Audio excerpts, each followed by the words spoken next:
SandLand the game is not the ultimate realization of the late Akira Toriyama's self-proclaimed best work, but is deceptively charming. SandLand feels like a throwback to many games of yesteryear with its level design, vehicular controls, and gameplay variety. Like many of those older titles, the emphasis seems to be adventure above all. Based on the manga, with some subtle changes and new additions, the story of SandLand is enjoyably simple.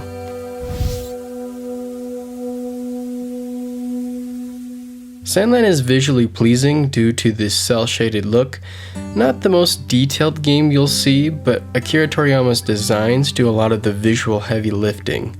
Not unique to SandLand, his art style in general is just fun and engaging to look at, fitting of his background in marketing.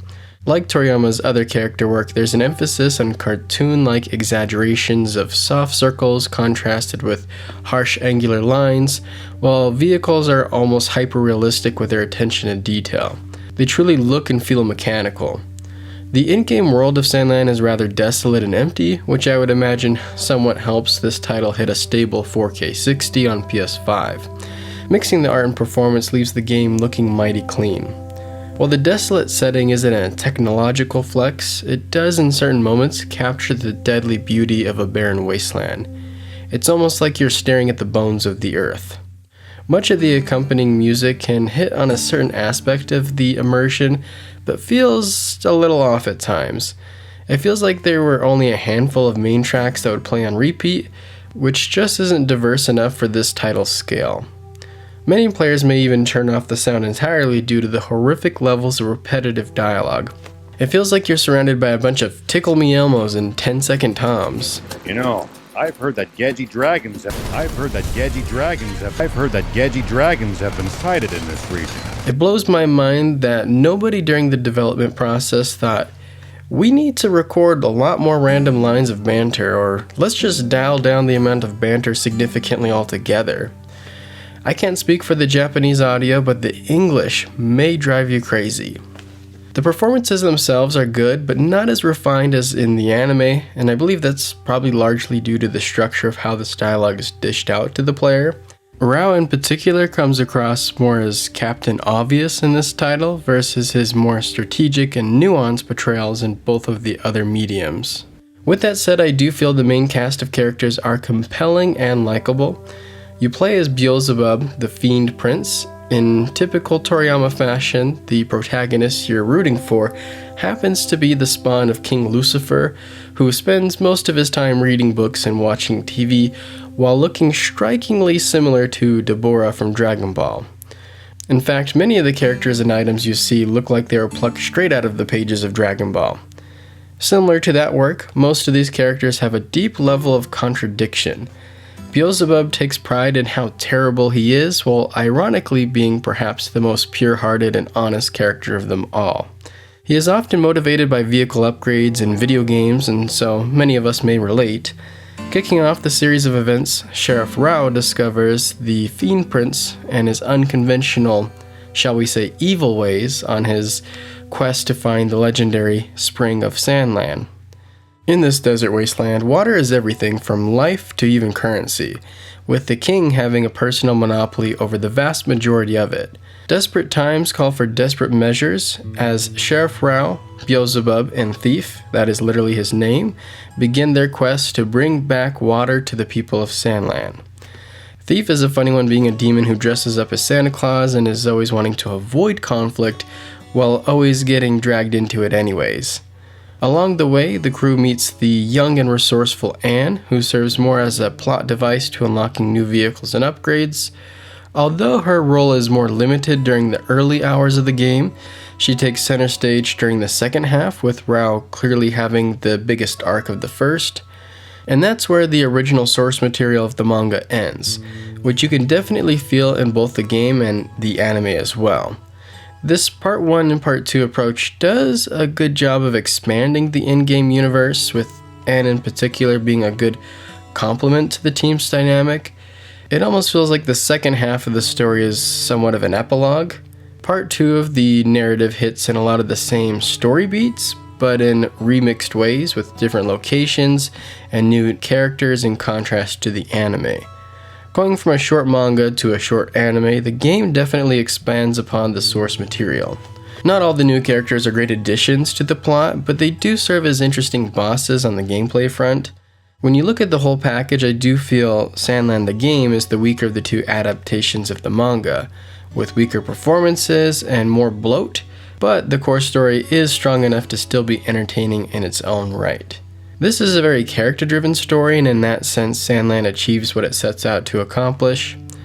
Adapting SandLand into a game can present some problems on the story front, but just as important as gameplay, how do you approach adapting such a short, character-driven action-adventure?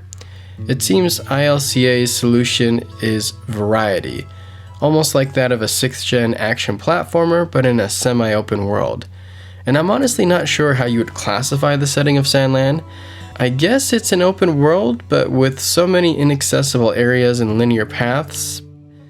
You know the classic saying, you see that mountain in the distance, you can go there.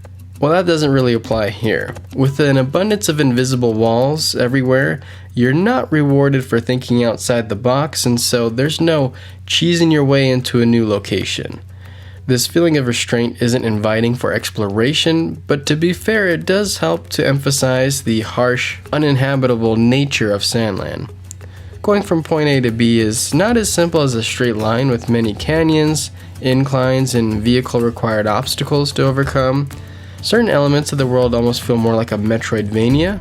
With vast stretches of distance, high heights, and constant conflict, I grew quite attached to my collection of bots and vehicles, spending well over half my playtime in them. Beelzebub can string together combos, but something as simple as carrying momentum forward into a jump is absent. Much of the gallery of vehicles lacks a certain fluidity of movement, but almost feels more like they're all supposed to complement each other's strengths and weaknesses. Similar to a Pokemon title, you have more vehicles than slots, and so there's a certain level of strategy in finding the right team to cover all your bases in both combat and traversal. Take a tank, for example. Not as slow as you may think, but definitely not the fastest way to get around, while instead excelling in dishing out damage. Compare that to a bike, which is significantly faster while much more vulnerable to incoming fire.